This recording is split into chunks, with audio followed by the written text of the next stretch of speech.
Welcome everyone to today's video. I'm going to give you a little glimpse into getting my brown belt, and I'm going to answer a few questions. So take a look.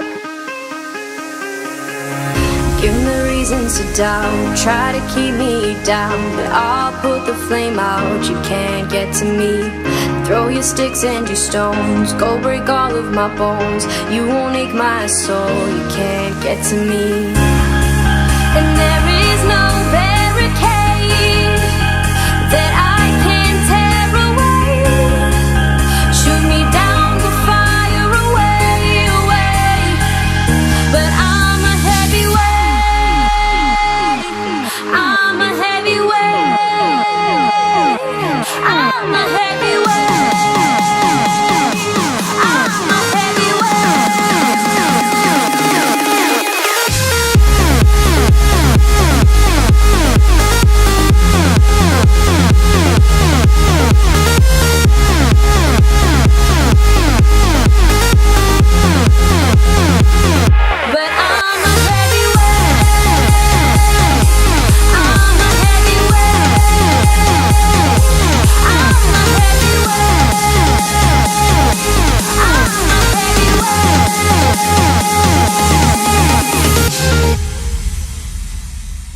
push me down to the ground. What goes around comes around. You won't put the flame out. It's taken me a year to get my brown belt, and it will probably take another year, possibly more, to get my black belt. Which leads me into some questions. So what does it entitle to become a black belt? Most important is to have confidence in yourself, to display determination and showing that when you make a mistake, you can pick yourself back up and keep trying. So showing tenacity. One of the instructors says, in order to get a brown belt or to level up to any rank, you just simply need to put in the time and effort.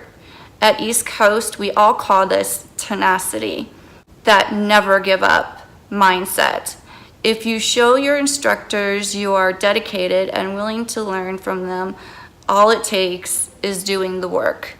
It's a big lesson that I've learned over the past year, not so much technique and movement, but having that confidence in myself to keep moving in spite of messing up and being there on a regular basis and making the effort to learn what is required of me to learn. When I first started, I had zero strength. I had zero flexibility, but I've slowly gained that over the past year by showing up on a regular basis and doing the work that is required. I've developed the necessary strength and flexibility to do what I need to do at this particular rank.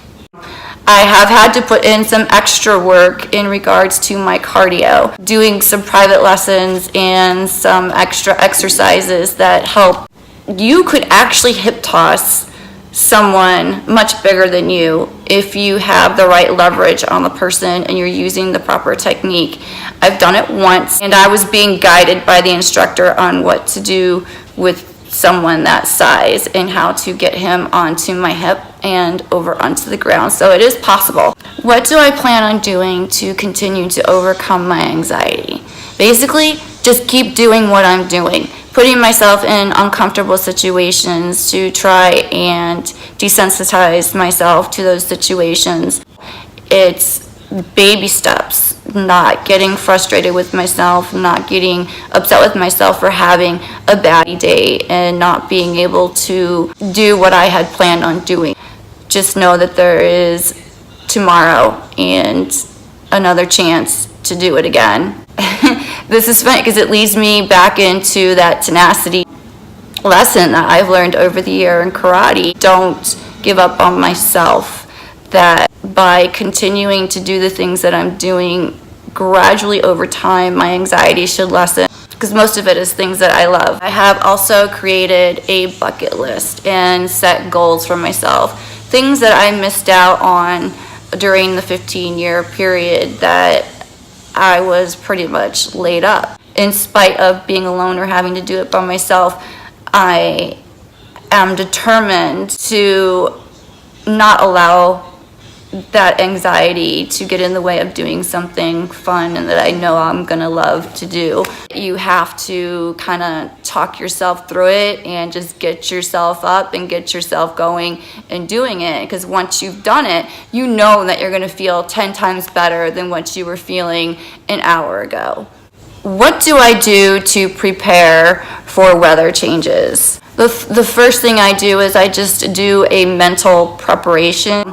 I've been lucky over the past year since I've been active that I haven't had the type of flare-ups that I've had in the past, and I really contribute that to staying active.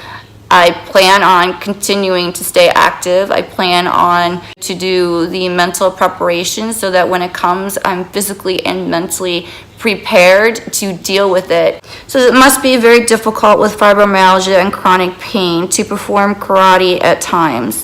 What do you do or take to lessen the pain? First, the medications that I take are, I take Lyrica for my fibromyalgia. I take Ropanol, or some might know it as Requip, for the restless legs. I take supplements like vitamin C, vitamin D, all of my B complex vitamins, B12, B6, simple over-the-counter stuff like ibuprofen, Tylenol, Advil, whatever I have that's available at the time that I need it. What do I do to prepare for weather changes? And what do I do to get through my pain? And I want you to remember, not everything is going to work for everyone. Not everything that works for me isn't going to work for everyone else. You just have to try one thing, and if that doesn't work, try something else. If that doesn't work, move on to the next thing. Don't give up on trying to get through it. Don't think I'm just not going to happen, it's just not going to get through it. You can get through it. So I feel the number one most important thing is to try and keep that anxiety down. It does horrible things for pain. It makes that pain worse. And I know a lot of times when we're anticipating weather changes, we know that our pain is going to get worse. And what that does is, just by thinking, oh my God, I'm going to be going through this when this weather comes in, it brings up that anxiety. That makes your pain even worse. Try and do everything that you can to keep that anxiety down. And a couple of those things would be, one, just to make sure you're meditating and make sure you're redirecting and refocusing your mind to something positive. When you start thinking negative, you're going to start feeling the negative side effects of that. You start thinking positive, you're going to start feeling the positive side effects of positive thinking.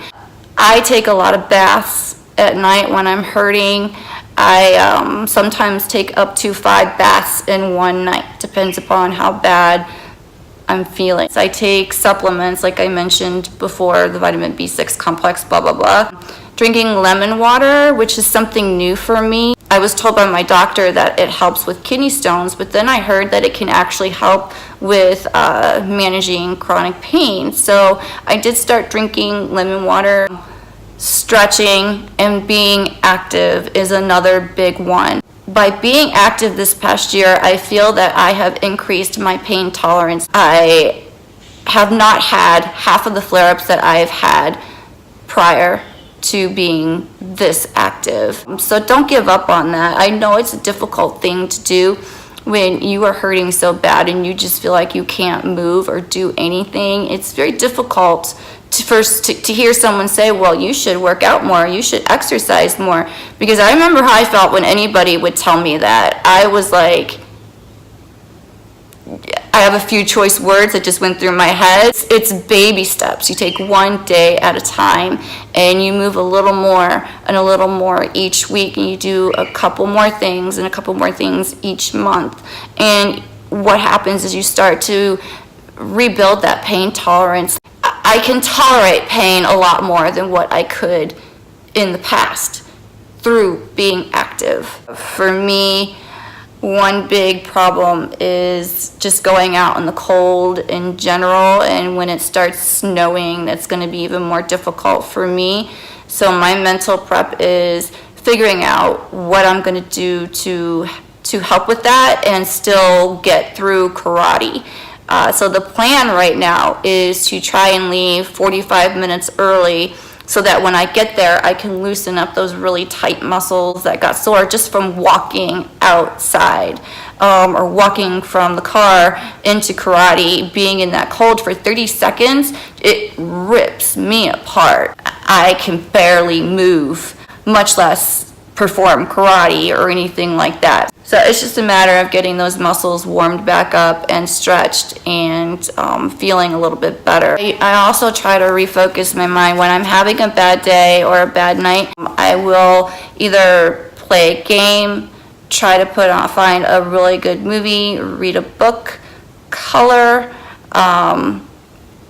watch YouTube videos. Keep your mind into a better direction, more positive direction. That does help lessen your pain. A nice massage is always nice. A heating pad, I definitely use heating pads throughout the winter. Lidocaine patches or lidocaine cream help quite a bit. Yeah, using those like lidocaine heat patches like on your back or on your legs or wherever you need to use it. I've joined forum groups that are for fibromyalgia, chronic pain groups that deal with anxiety. And when I'm going through like a bad night, sometimes I'll just go in there and I'll message in the forum, and you get some good responses back from people that know exactly what you're feeling. So another thing you can do is make sure you're talking to someone, make sure you're expressing how you're feeling and what's going on.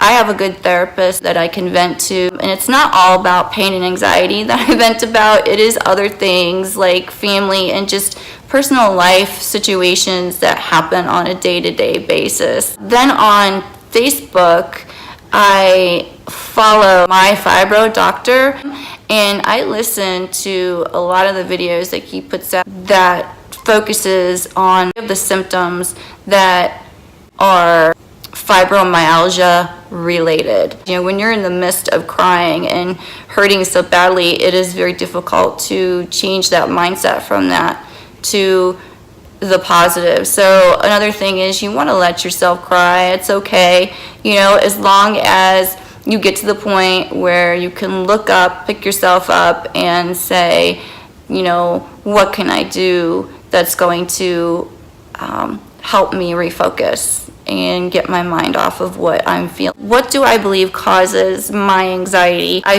feel like it's more a fear of being judged in one way or another. If I say something wrong or I use the wrong terminology or I appear to be awkward, I get anxious when it comes to doing jiu-jitsu, because I have to roll with someone and I constantly wonder, this person's not going to want to roll with me, and I kind of become over anxious about who I'm going to end up being partnered with. Is it going to be someone I know? Is it going to be someone I don't know? There have been a few times that I have backed out of jiu-jitsu and just went home because I couldn't do it. But there have been a few times where I was okay with it and I was able to break through it. So there's good days and bad days. I think that kind of explains it. Hopefully I got all the questions answered, and if I missed something, please leave a comment and I'll do the best I can to give you a response that's not like an hour long. That's the end of this video, and hopefully I got it right this time, because I'm not used to sitting in front of a camera. I'm still getting anxious and I'm still stuttering on my words and I'm still kind of falling apart while I'm doing the video and not feeling like I'm getting it right. So I hope you enjoyed it. 2 weeks from now, look for skincare video and makeup. Like I said, I don't wear much, but I can definitely show you the little routine that I do when I do skincare and the little routine that I do when I do put on a small amount of makeup that I do use. So that's going to be out in 2 weeks. So you want to see that, hit that subscribe button and make sure you don't miss it. So Thanks, and I will see you guys in the next video.